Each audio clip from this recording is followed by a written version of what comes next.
Dito ako ngayon guys sa Centrals kasi nga niyaya ako ng kaibigan ko para another registration sa ibang agency. So i-try ko lang, baka malay mo makuha.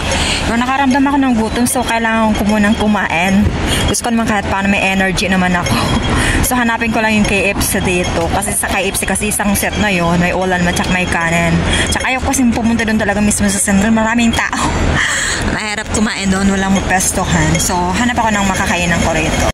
Ayun, natatanaw ko na doon ako kakain sa taas. Nakakain na ako rito kaso noon kasi yung mga kasama ako. At saka talagang dati naman ako rito. So 2 years din ako dito 2 years din akong tumira dito. So ayan lang, sa taas lang yan. Diyan ako kakain.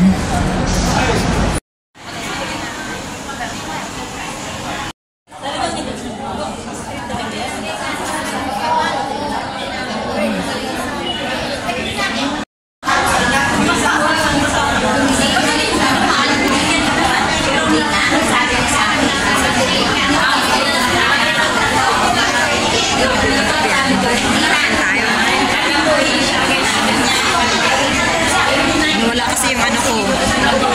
Hindi ko dala kasi yung cup ko. So yun talaga sinasandalan ko nito. So medyo mainit.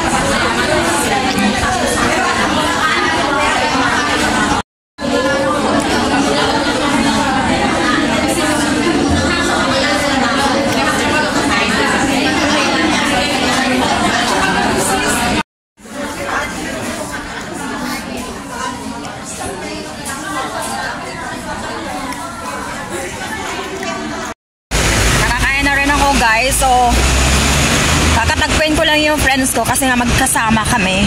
So pupunta kami doon sa agency. So another interviews na naman. Ganon.